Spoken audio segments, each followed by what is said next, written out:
hope all of you will be fine. This is me, Muhammad Walid Anjum. Student, today we are going to discuss our next topic, which is about the diffraction of X-rays by crystals. देखिए, सबसे पहले तो हम बात करेंगे कि x raise. तो x raise के बारे में वो बुक पर पहली लाइन में ये लिखता है कि x rays are electromagnetic wave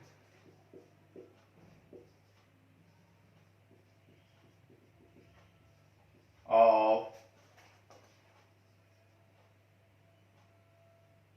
wavelength 10 raised to power -10। इसे हम एंगस्ट्रॉम का भी नाम देते हैं। तो ये जो वेवलेंथ है ये बहुत स्मॉल है। बाद में वो इसी के लिए बारे में ये कहता है, दिस वेवलेंथ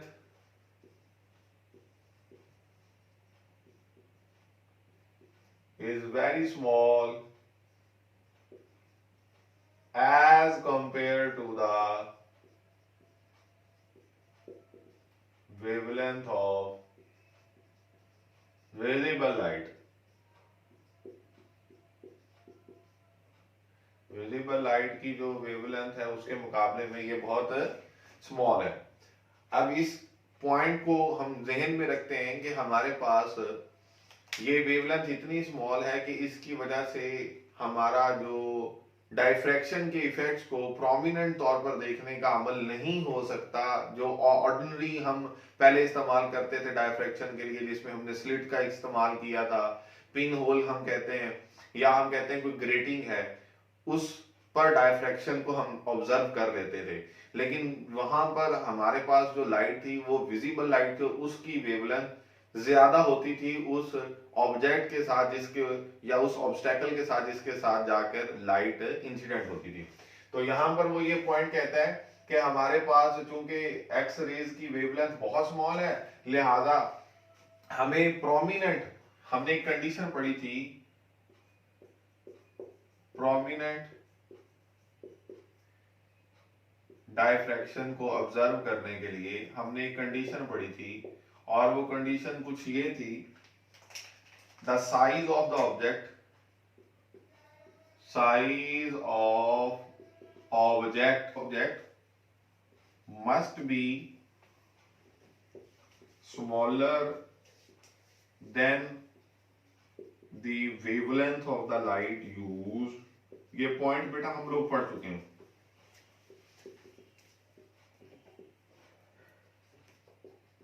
अब जो पॉइंट मैंने आपको बताया है कि जो हमारे पास ordinary डायफ्रैक्टिंग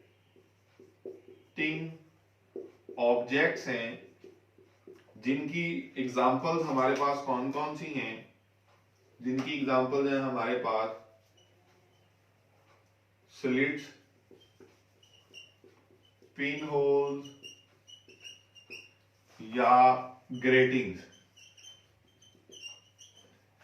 can not be use for diffraction of X-rays.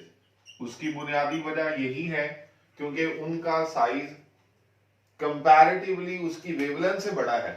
हालांकि size of the object small होना चाहिए, तो हम ये कहते हैं कि वेवलेंथ ऑफ एक्स-रेज चूंकि बहुत स्मॉल है, लिहाजा ये हम इस्तेमाल नहीं कर सकते। तो फिर इसके लिए हम क्या कहते हैं, जो क्रिस्टल्स होती हैं इनका हम इस्तेमाल करते हैं, क्योंकि इनके लिए उसने बोला है कि ये नेचुरल ग्रेटिंग एलिमेंट्स हैं।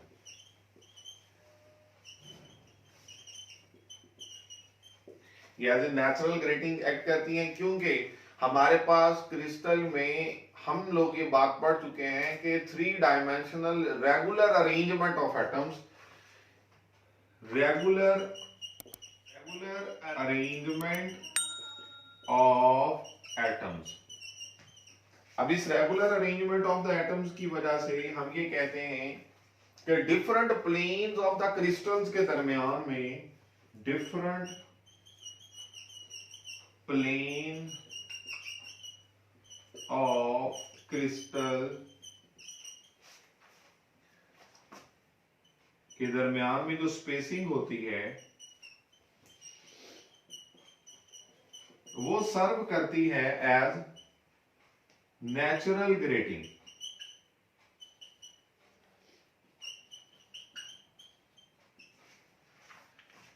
इसी बात को स्टूडेंट हम यहां पर ये लिख भी चुके हैं, the scattering of x rays from crystals. Crystal से जो एक्स रेज की स्कैटरिंग होती है वो बिल्कुल वैसी ही डायफ्रैक्शन के इफेक्ट्स प्रोड्यूस करती है जैसे ऑर्डिनरी या विजिबल लाइट को हम किस पर इंसिडेंट करते थे, किसी ग्रेटिंग पर इंसिडेंट करते थे तो जो डायफ्रैक्शन इफेक्ट्स आते थे, बिल्कुल एक्स रेज की डायफ्रैक्शन भी क्रिस्टल से वैसे ही होती है, क्योंकि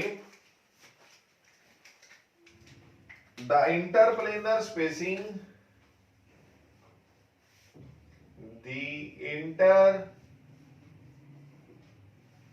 planar spacing of crystal is also of size 10 raised to power minus 10 meter, which is almost equal to the wavelength of the light used।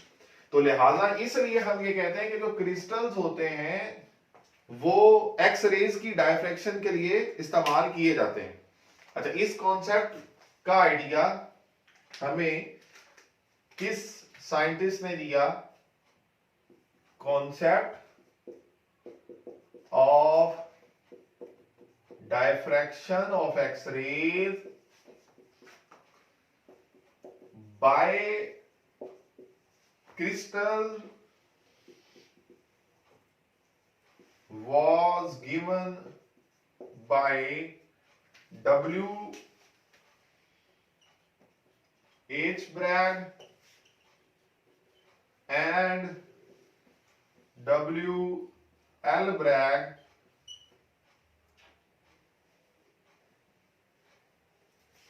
जब वो देख रहे थे या ऑब्जर्व कर रहे थे एटॉमिक स्ट्रक्चर ऑफ क्रिस्टल्स। वो ये कहते थे, उनका कॉन्सेप्ट ये था कि एक्स रेज क्रिस्टल से किसी भी प्लेन के साथ जब टकराती हैं तो टकराकर बिल्कुल वैसे ही रिफ्लेक्ट होती हैं जैसे हम ये कहते हैं कि कोई एक लाइट जो है, विजिबल लाइट जो है, वो किसी मिरर के साथ टकराकर रिफ्लेक्ट होती है। X rays are reflected from crystals as visible light reflects from mirror। ये बड़ा इंपॉर्टेंट स्टूडेंट पॉइंट है। अब इस बात को समझने के लिए हमने यहां पे ये डायग्राम बनाई हुई है। इस डायग्राम में हम ये देख सकते हैं कि हमारे पास किसी भी क्रिस्टल की ये अरेंजमेंट देख लें, इसमें ये जो एटम्स हैं ये एक तरतीब के साथ जुड़े हुए हैं और इनके प्लेन्स के दरमियान फासला, जैसे हम यहां पर बना भी लेते हैं, मैं ये कहता हूं कि ये वाला जो फासला है आप अपनी बुक पर भी देख सकते हो, उसमें डी लिखा हुआ है। ये डी बेसिकली क्या है? इंटरप्लेनर स्पेसिंग ही है, जिसकी डिस्कशन जो है हम यहां पर ये कर चुके हैं, जिसको कहते हैं difference between planes of the crystal. Difference between planes of the crystal, वो हमारे पास क्या है? इंटरप्लेनर स्पेसिंग डी कहलाता है। अब स्टूडेंट ये डिफरेंट प्लेन्स है। सपोज मैं ये कहता हूं ये P और P प्राइम एक प्लेन है क्रिस्टल का, और ये जो है P1 और P1 प्राइम, और ये P2 और P2 प्राइम। ये हम इसलिए यहां पर लिख रहे हैं ताकि हमें कोई कंफ्यूजन ना हो और हम डिफरेंट प्लेन्स पर डायफ्रैक्शन ऑफ एक्स रेज को ऑब्जर्व कर सकें। डायफ्रैक्शन ऑफ एक्स रेज को ऑब्जर्व कर सकें। अब स्टूडेंट आप देख सकते हैं कि ये जो प्लेन P और P प्राइम है, कोई भी एक रे ऑफ लाइट, हम कहते हैं जो एक्स रेज है, एक्स रेज की एक रे आती है, वो इसकी सरफेस पर इंसिडेंट होती है और एक इंसिडेंट का एंगल जो है, एंगल ऑफ इंसिडेंस थीटा, हम कहते हैं इसके साथ टकराने के बाद ये रिफ्लेक्ट बैक हो जाती है। रे नंबर 1 आई और ये इसके साथ टकरा कर रिफ्लेक्ट बैक होगी। बिल्कुल इसी तरह से जो रे नंबर 2 है वो भी आएगी, टकराएगी, और वो अपर सरफेस के साथ नहीं बल्कि इसकी लोअर प्लेन जो है P1 और P1 प्राइम, इसके साथ इंसिडेंट होने के बाद रिफ्लेक्ट बैक हो जाती है। तो स्टूडेंट हम ये कहते हैं कि हमारे पास अगर ये दो रेज हैं तो जाहिर सी बात है रे नंबर 1 चूंकि फर्स्ट प्लेन P और P प्राइम के साथ टकरा कर रिफ्लेक्ट हो गई, और इसी तरह से जो रे नंबर 2 है वो P1 और P1 प्राइम के साथ रिफ्लेक्ट हुई, तो हम ये कहते हैं कि P1 और P1 प्राइम के साथ जो रे आकर रिफ्लेक्ट हुई है उसने रे 1 के मुकाबले में ज्यादा फासला कवर किया, तो इन दोनों के दरमियान में एक पाथ डिफरेंस है। अब ये बड़ी इंपॉर्टेंट बात है, ये देखें यहां से आई, इनको कंपैरिजन के लिए हम देखते हैं यहां तक, और दूसरी रे यहां से आई और ये फर्स्ट प्लेन है, तो यहां तक तो ये दोनों हम कहते हैं कि हम कह सकते हैं ना ये बराबर है, लेकिन चूंकि वो आगे चली गई तो इस पॉइंट से हम एक परपेंडिकुलर ड्रॉ करते हैं और हम ये कहते हैं कि ये वाला जो फासला था ये डी था। ठीक है स्टूडेंट, और अगर ये वाला फासला डी है तो हम ये कहेंगे कि बिल्कुल इसी तरह से अगर हम यहां से एक परपेंडिकुलर ड्रॉ करें तो वो हमारे पास ये परपेंडिकुलर इस पॉइंट पर टच करता है। अब ये कहते हैं कि ये वाला जो फासला है इसको बुक पर नाम दिया गया है बी, इसको सी और इसे बी प्राइम। हम इन पॉइंट्स को अगर नाम दें तो ये जो पाथ डिफरेंस है बिटवीन रे नंबर 1 एंड रे नंबर 2 हम वो देखेंगे कि वो कितना है। तो उसके लिए हम लिखेंगे पाथ डिफरेंस बिटवीन रे नंबर 1 एंड 2, इनके दरमियान जो पाथ डिफरेंस है वो बेसिकली कितने हैं, हम ये कहते हैं BC plus CB prime, B से लेकर C तक प्लस C से लेकर B प्राइम तक, ये हमारा क्या है, पाथ डिफरेंस है। स्टूडेंट अगर हम इस पाथ डिफरेंस को देखें तो हम ये कहते हैं कि मैं अगर इसी ट्राइएंगल को यहां पर अलहदा से ड्रॉ करूं तो आप लोगों के लिए समझना आसान हो जाएगा कि ये वाली जो ट्राइएंगल है यहां पर मैं बना रहा हूं, ये देखिएगा,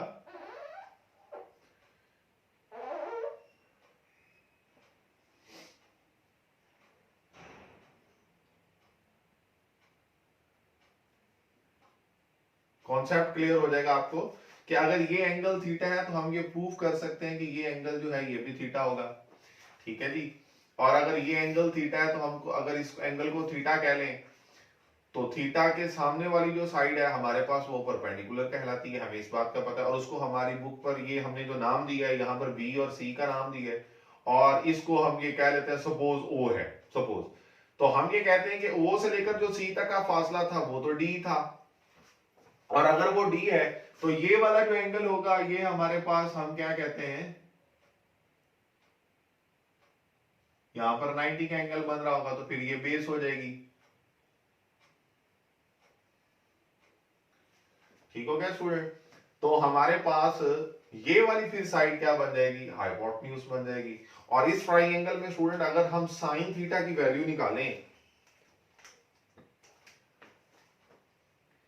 साइन थीटा, बल्कि यहां पर लिख लेता हूं साइन थीटा, तो साइन थीटा किसके इक्वल होता है, परपेंडिकुलर ओवर हाइपोटेन्यूज।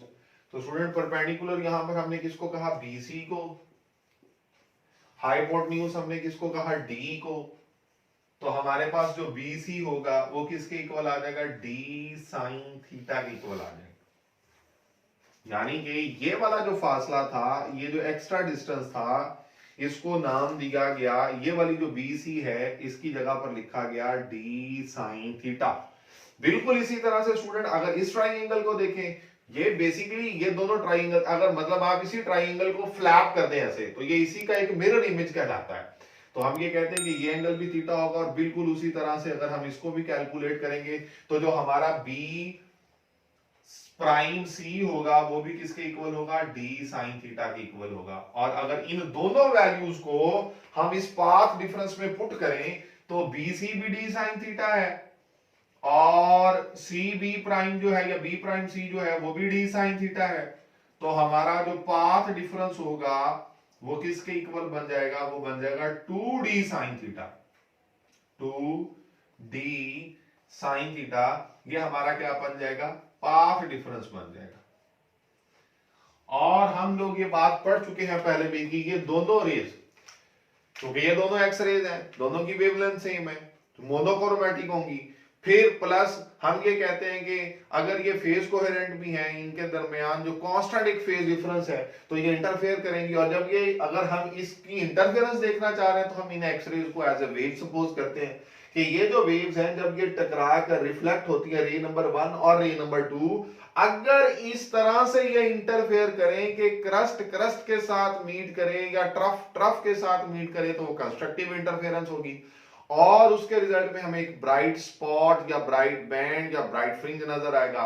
लाइकवाइज अगर हम ये कहें कि इन दोनों के दरमियान जो इंटरफेरेंस इस तरह से है कि वो क्रस्ट ट्रफ के साथ या ट्रफ क्रस्ट के साथ मीट करे तो हम कहेंगे वो डिस्ट्रक्टिव इंटरफेरेंस हो जाएगी। तो स्टूडेंट इस पॉइंट पर वो ये कहता है कि एक्स रेज जब क्रिस्टल्स के साथ डायफ्रैक्ट होती हैं तो हमारे पास वो एक दूसरे के इफेक्ट को रीइंफोर्स करती हैं। ये जो रीइंफोर्समेंट है ये बेसिकली हमने पढ़ा था, ये कंस्ट्रक्टिव इंटरफेरेंस ही को रिप्रेजेंट कर रहा होता है। तो हम इसी पाथ डिफरेंस को अगर ये कहें कि इन दो रेज के दरमियान में ये integral multiple of the wavelength है तो हम ये कहेंगे कि फिर वो कंस्ट्रक्टिवली इंटरफेयर करेंगी या रीइंफोर्स करेंगी। आइए देख लेते हैं। और अगर हम इसी को देखें तो हम इस इक्वेशन को ऐसे लिख सकते हैं 2d sin theta equals to lambda. अगर वो वेवलेंथ लैम्डा का इंटीग्रल मल्टीपल हो, 1 वेवलेंथ, 2 वेवलेंथ, 3 वेवलेंथ, 4 वेवलेंथ, तो ये रिजल्ट हमारे पास कंस्ट्रक्टिव इंटरफेरेंस को रिप्रेजेंट करेगा। और अगर हम इसे जनरल फॉर्म में लिखें तो हम इसे लिख सकते हैं 2d sin theta equals to n lambda और n की जो वैल्यू है वो फिर क्या होगी 1 2 3 4 5 अप टू सो ऑन।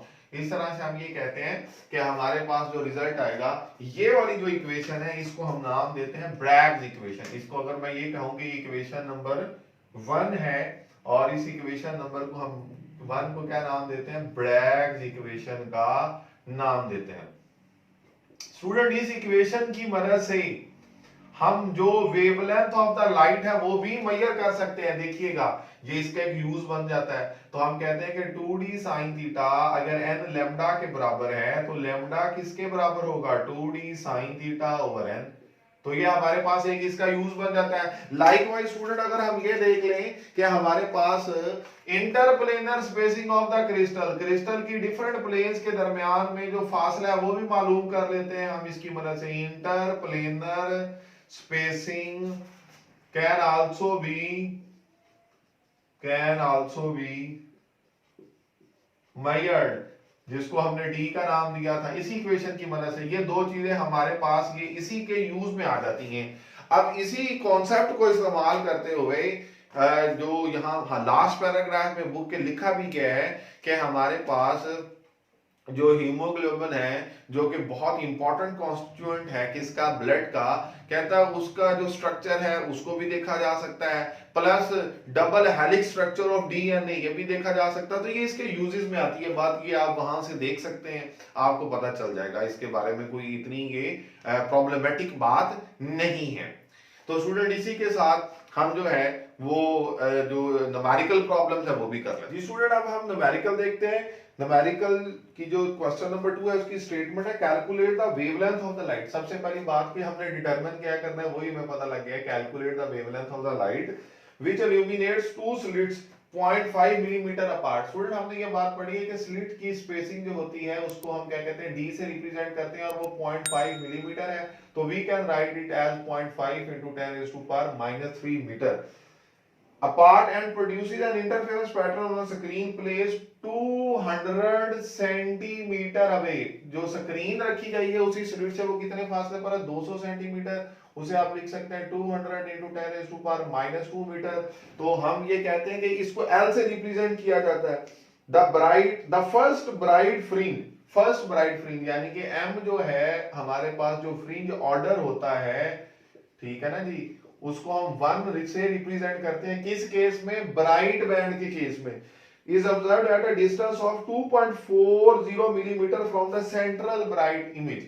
तो जो हमारे पास y है, y की वैल्यू क्या है, यानी कि जो स्क्रीन के सेंटर से जहां पर फर्स्ट हम कहते हैं कि ब्राइट फ्रिंज बन रहा है, उसका फासला कितना है, 2.40 मिलीमीटर है, तो 10⁻³ मीटर लिखा जा सकता है। वेवलेंथ ऑफ द लाइट हमने क्या करनी है, मेजर करनी है। तो स्टूडेंट फॉर ब्राइट फ्रिंज हम लोगों ने क्या पढ़ा था कि जो हमने डिस्टेंस मालूम करना होता है स्क्रीन के सेंटर से, वो उसके लिए इक्वेशन क्या इस्तेमाल की थी, y equals to m lambda l over d। हमें मालूम क्या करना है, लैम्डा, तो ये y d के साथ जाकर मल्टीप्लाई हो जाएगा और m और l इधर डिवाइड हो जाएंगे और ये लैम्डा की वैल्यू आ जाएगी।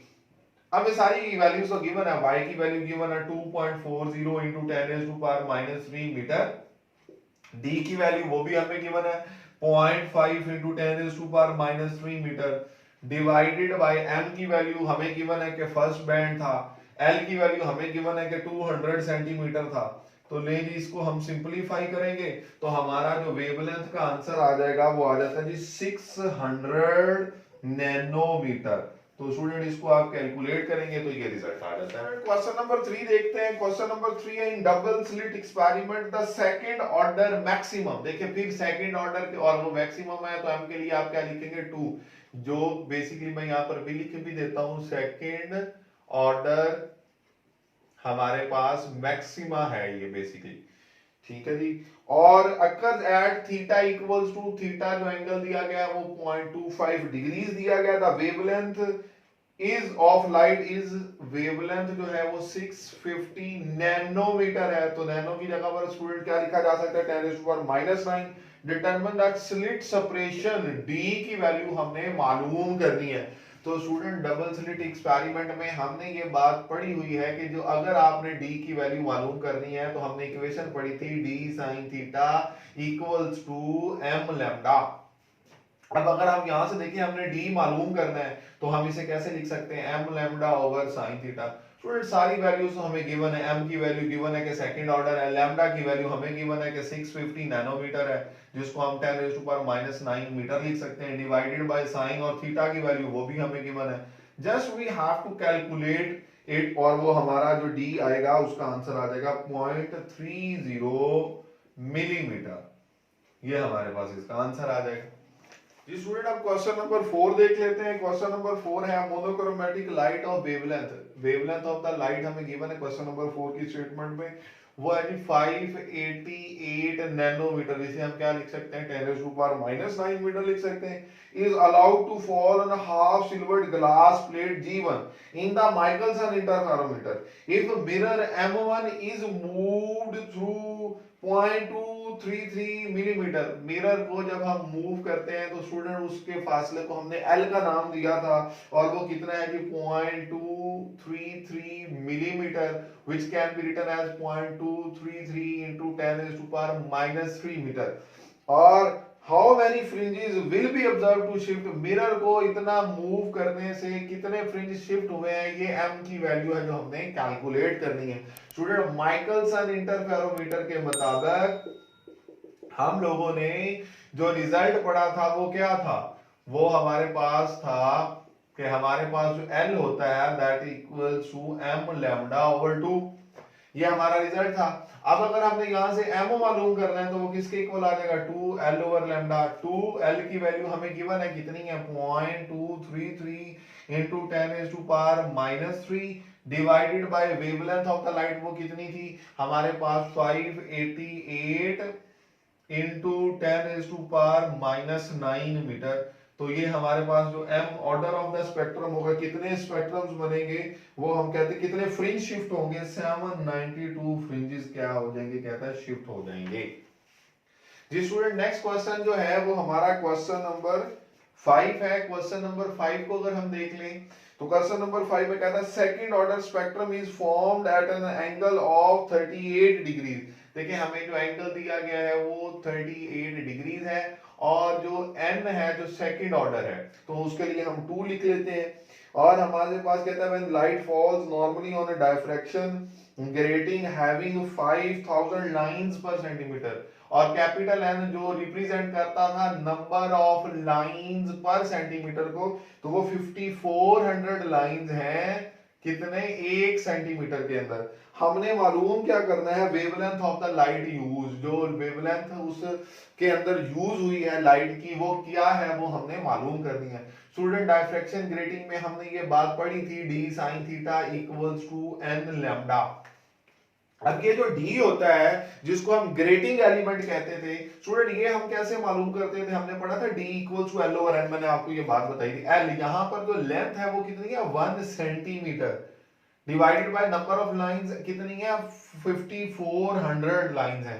तो हम इसको ऐसे लिख सकते हैं कि 1 इंटू 10⁻² मीटर डिवाइडेड बाय 5400, और इसको अगर हम सिंप्लीफाई करें तो ये 10⁻² नीचे आ जाएगा और ये प्लस हो जाएगा, और ये इस तरह से लिखा जा सकता है which can be further written as 5400 के साथ 2 जीरोस और लगा दें, तो हमारे पास डी की वैल्यू आ गई। अब हमने मालूम करना लैम्डा, इस इक्वेशन 1 से अगर हम देखें लैम्डा किसके इक्वल होगा, d sine theta over N.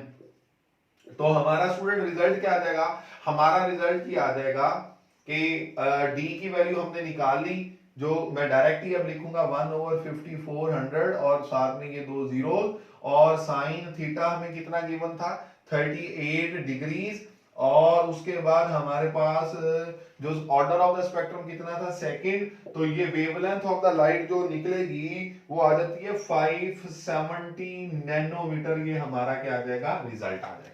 Next question है क्वेश्चन नंबर 6, वो बिल्कुल इसी पैटर्न पे जिस पैटर्न पे हमने क्वेश्चन नंबर 5 किया है। A light is incident normally on a grating which has 2500 lines per centimetre, यानी कि हमारे पास जो कैपिटल एन है वो कितनी नंबर ऑफ लाइंस है 2500 लाइंस हैं कितने सेंटीमीटर के अंदर, 1 सेंटीमीटर के अंदर।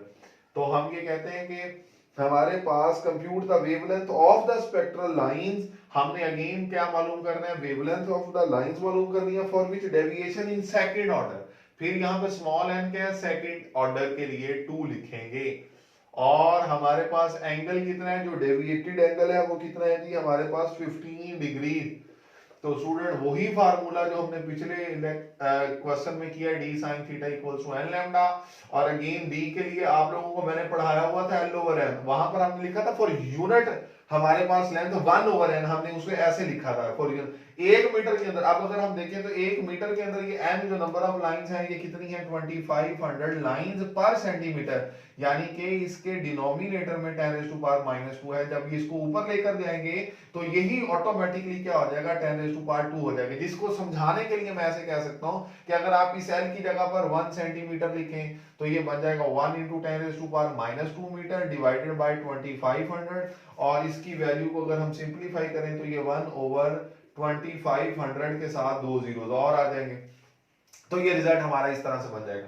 और इसी इक्वेशन में से अगर हम लैम्डा निकालें तो वो क्या आ जाएगा डी साइन थीटा, इस इक्वेशन नंबर 1 से d sine theta over n, हमारे पास ये लैम्डा की वैल्यू आ जाएगी। डी की वैल्यू स्टूडेंट हमने निकाल ली 1/2500 और 2 जीरो साथ, और उसके बाद साइन थीटा एंगल जो डेविएशन का था वो 15 डिग्री था, और जो कितने ऑर्डर थे 2 ऑर्डर थे, तो हमारे पास जो वेवलेंथ ऑफ द लाइट आएगी वो आ जाती है जी क्वेश्चन नंबर 6 में 518 नैनोमीटर, 518 नैनोमीटर, ये हमारा आंसर आ जाएगा।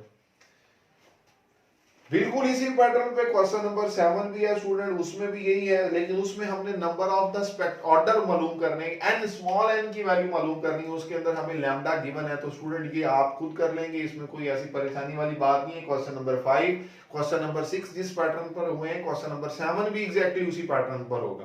और आई होप कि आपको आज का लेक्चर समझ आ चुका होगा। Please don't forget to like and subscribe my channel and take good care of yourself. अल्लाह हाफिज़।